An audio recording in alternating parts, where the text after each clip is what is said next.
Merci. Alors, je comprends qu'il y a l'intervention de Madame la chef du deuxième groupe d'opposition. Donc, vous la parole. Merci, Madame la Présidente. Madame la Présidente, pourquoi est-ce qu'on est ici aujourd'hui? Pourquoi est-ce qu'on a passé toute la nuit ici à l'Assemblée nationale? Pourquoi est-ce qu'on n'est pas dans nos familles, avec nos enfants, nos conjoints, nos conjointes? Pourquoi est-ce qu'on n'est pas dans notre comté, avec nos citoyens et citoyennes? On n'est pas ici, malheureusement. On n'a pas passé toute la nuit ici pour trouver des solutions à la crise du logement, alors que les locataires font face à des augmentations de loyers historiques. On n'a pas passé la nuit ici, à l'Assemblée nationale, pour régler la crise de l'itinérance, qui est devenue une véritable crise humanitaire. On n'a pas passé la nuit ici à travailler fort pour trouver des solutions pour mettre fin à la faim dans les écoles, alors qu'un enfant sur cinq arrive à l'école le ventre vide dans une société riche comme la nôtre. C'est inacceptable. Si on a passé la nuit ici, c'est encore moins pour aider les gens qui ont de la misère à avoir des soins dans notre système de santé publique qui est amoché, puis qui doivent se serrer la ceinture pour aller au privé.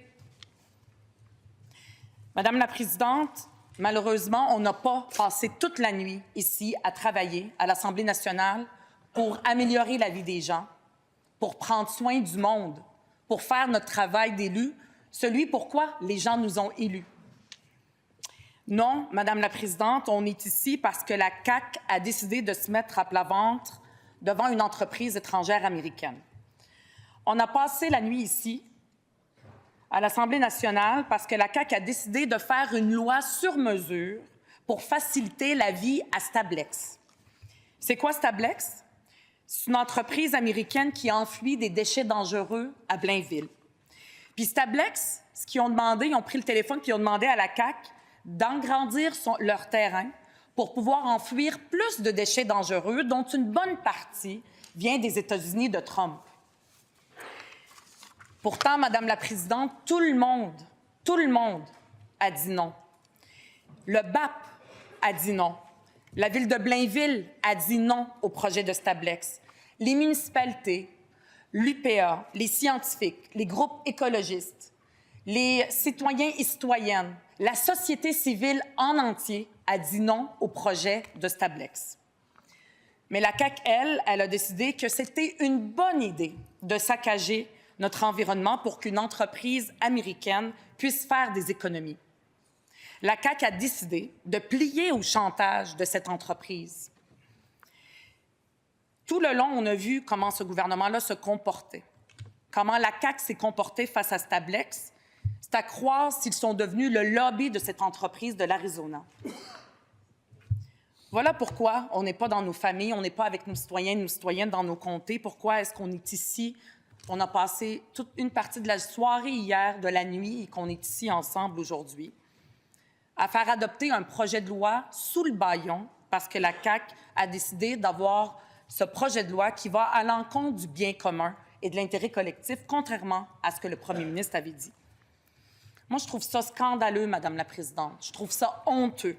C'est indigne. Ça me gêne d'être ici et de travailler pas pour les citoyens et citoyennes, mais pour répondre au désir de la CAQ de plier au chantage de cette entreprise. Puis je comprends les Québécois et Québécoises, puis il y a des citoyens et citoyennes aussi qui ont passé la nuit avec nous, qui sont en colère, qui sont indignés. Je comprends leur indignation, puis je la partage. C'est pas pour ça que moi, je fais de la politique. C'est pas pour ça que mes collègues ici de Québec solidaire font de la politique. C'est pas pour ça qu'on met notre temps, qu'on fait des sacrifices personnels sur nos heures de sommeil, dans nos vies personnelles, pour rester ici, pour travailler sur un projet de loi fait sur mesure pour cette compagnie étrangère. C'est pas pour céder au chantage de cette entreprise-là. Je trouve ça honteux, je trouve ça gênant, puis je sais que les Québécois et Québécoises sont indignés. Le leader du gouvernement l'a dit, on ne sera pas populaire face à la population. Moi, c'est très rare que j'ai vu aussi peu de fierté dans les yeux des membres du gouvernement, dans les yeux des élus de la CAQ, lors de l'adoption d'un projet de loi. D'habitude, ils sont beaucoup plus fiers, puis ils applaudissent. Pas cette fois. Puis je comprends. Je comprends qu'ils soient gênés. Je comprends qu'ils aient un petit peu honte, avec raison. Il n'y a pas de quoi d'être fier. Je veux parler d'un élément dont on a peut-être un peu moins parlé. L'entreprise de Stablex, et le gouvernement nous l'a dit, j'ai entendu le ministre de l'Environnement aussi le dire, elle a un procédé qui est écologique, qui est mieux qu'une façon de traiter les déchets dangereux de façon plus écologique. C'est une solution écologique. C'est comme ça que Stablex aussi se présente, parce que les entreprises, les organismes qui génèrent, qui produisent des déchets dangereux, bien, on veut s'assurer qu'ils puissent en disposer d'une façon qui protège l'environnement et non pas de les mettre n'importe comment. Puis Stablex est supposé être une solution écologique. C'est le marketing que fait l'entreprise. C'est une solution qui date des années 80. Moi, j'ai envie de questionner cette façon-là de faire. Est-ce que c'est le cas? Est-ce que c'est vraiment une solution écologique à nos déchets dangereux? Il y a un groupe de citoyens de Blainville, soutenu par Mères au front et le biologiste bien connu Daniel Green, qui ont détecté des niveaux élevés de nombreux polluants qui peuvent affecter l'environnement. Ils sont allés, des citoyens et citoyennes, qui sont allés chercher des échantillons dans les cours d'eau proches du terrain de Stablex, où est-ce qu'elle opère depuis de nombreuses années. Et ils ont vu des dépassements très nombreux pour les contaminants dans les cours d'eau qui sont autour. Normalement, ce genre de travail-là devrait être fait par le ministère de l'Environnement. Est-ce qu'il est fait?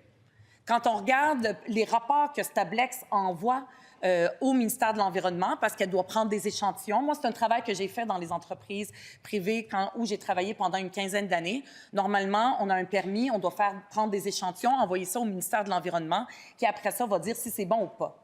Puis des fois, il y a des inspecteurs qui viennent dans l'usine pour prendre des échantillons. Mais en ce moment, on a l'impression que tout est vert. Tous les rapports que l'entreprise donne au ministère de l'Environnement, tout est beau, tous les contaminants sont beaux. Mais où sont pris les échantillons?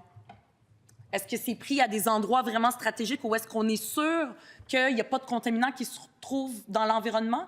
Comment ça se fait que les échantillons qui sont pris par les citoyens et citoyennes, il y a des dépassements? Moi, j'aimerais ça que le ministère de l'Environnement investigue beaucoup plus. J'ai été porteuse du dossier de l'environnement avant le collègue de député d'Hochelaga-Maisonneuve, pendant longtemps. Et une des premières questions que je posais au ministre de l'Environnement, c'était « Il y a combien d'inspecteurs? Est-ce que les inspecteurs et inspectrices du ministère de l'Environnement vont vraiment faire des visites surprises dans les entreprises pour prendre des échantillons? Ou est-ce qu'ils viennent accompagner des représentants de l'entreprise qui leur disent « Voilà où est-ce que vous pouvez prendre des échantillons? » Est-ce qu'ils viennent par surprise, par hasard, prendre des échantillons au bon endroit? C'est des questions très, très importantes et c'est une question dont on n'a pas répondu. Le projet de loi, là, il va passer sous le bâillon puisqu'ils sont majoritaires. Même s'ils ont honte, là, je ne pense pas qu'il va y avoir des belles photos qui vont être prises après l'adoption de ce projet de loi, mais ça va être fait. Ça va être un fait passé, malheureusement. Ils nous l'ont passé sur la gorge. Mais après, l'histoire n'est pas finie. Les contaminants, ils vont se retrouver encore dans l'environnement. Je ne suis pas sûre là, que tout est vert, tout est beau, parce que la compagnie dit que tout est beau, tout est vert. On va se retrouver avec l'enfouissement jusqu'en 2067. Puis pourquoi je pose la question? Parce qu'avec l'austérité, je ne suis pas sûre que le gouvernement est en train d'embaucher plus d'inspecteurs et inspectrices. Des fois, il y a des inspections qui sont faites au téléphone par des stagiaires au ministère de l'Environnement. Puis je vais faire référence à un livre que j'ai lu il y a quelques années de Louis-Gilles Franca, qui a été longtemps au Devoir, qui a été aussi au BAP. Ça s'appelle « La caution verte ». J'invite d'ailleurs, je ne sais pas si le ministre de l'Environnement l'a lu, je l'invite à le lire. La caution verte, le désengagement de l'État québécois en environnement, et il parle précisément de cette question-là. Où est-ce qu'on s'est beaucoup fié sur les entreprises, tout ce qu'elles nous disent, c'est elles-mêmes qui font des rapports.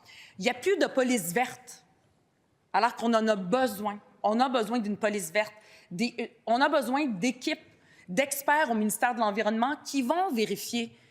Est-ce que dans les opérations de l'entreprise, est-ce qu'on est sûr qu'il n'y a pas des contaminants qui vont se retrouver dans l'environnement? C'est pas normal que ce soit les citoyennes et les citoyens qui portent sur leurs épaules ces mesures-là. Et on ne peut pas se fier uniquement sur l'entreprise, sur ses représentants. Je vous le dis, moi, j'ai travaillé en entreprise. Je faisais ce genre de rapport-là. On faisait des rapports, des inspections nous-mêmes, des échantillons nous-mêmes. J'avais des fichiers Excel sur les contaminants, que ce soit pour l'air, que ce soit pour l'eau. Et on envoyait ça aux inspecteurs, au ministère de l'Environnement. En 15 ans de carrière, j'ai eu, savez-vous combien de visites surprises j'ai eues du ministère de l'Environnement et j'ai travaillé dans de nombreuses entreprises. Savez-vous combien, Madame la Présidente? Une seule fois.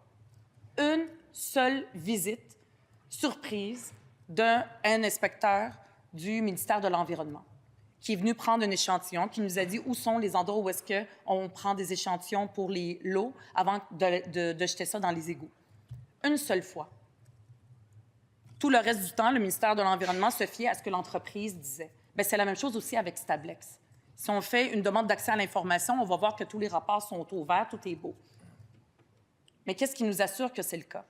Il y a aussi une autre question. C'est une solution environnementale pour la gestion de nos déchets dangereux. Mais est-ce qu'il y a d'autres solutions?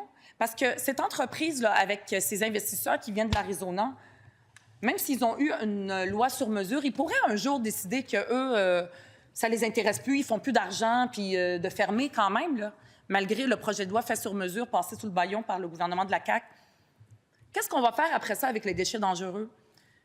La CAQ a fait adopter et va faire adopter, malheureusement, dans quelques heures, ce projet de loi parce qu'elle a peur que la compagnie ferme. Mais si la compagnie ferme, qu'est-ce qu'on va faire avec ces déchets dangereux? Même si le projet de loi est adopté, il y a une autre chose aussi qui devrait être faite et le gouvernement a refusé, alors que la députée de Sherbrooke n'a pas arrêté de le proposer. Il faut qu'il y ait une caractérisation de c'est quoi les déchets dangereux qu'on produit, combien. Le rapport du BAP l'a dit, on ne le sait pas. Madame la Présidente, on a fait un travail incroyable. Je veux premièrement remercier chaleureusement et féliciter le courage de ma collègue, la députée de Sherbrooke, qui a travaillé sans relâche sur ce dossier-là depuis le début. Je veux remercier aussi les députés qui ont participé de Québec solidaire, tous les députés aussi des oppositions qui ont travaillé pour contrer ce projet de loi. Et je veux remercier de façon chaleureuse et un gros merci pour tous les employés, les directions dans nos équipes qui ont travaillé toute la nuit. Ils n'ont pas fait ça pour Stablex. Si on a eu ce courage-là, c'est nos travailleurs dans notre formation politique ont eu ce courage-là de travailler toute la nuit sans relâche. C'est pour protéger le bien commun. C'est pour protéger l'intérêt collectif, pour protéger l'environnement. C'est ça qui donne un sens à notre travail. Le premier ministre m'a parlé de courage. Ce que la CAQ fait n'est pas courageux. Et c'est la raison pour laquelle il n'y a pas de fierté dans les yeux des députés de la CAQ en ce moment. Il n'y a pas de fierté à adopter ce projet de loi-là. Puis je les comprends. Mais nous, on est fiers du travail qu'on a fait. On a fait tout ce qu'on a pu pour barrer le chemin de la CAQ qui s'est pliée devant une compagnie, une entreprise étrangère américaine, pour enfuir des déchets dangereux, dont une bonne partie vient des déchets de Trump. Nous, on a été mus par ce courage-là. Nos travailleurs, travailleuses ont été mus par ce courage-là. Et on va continuer, Madame la Présidente. Merci.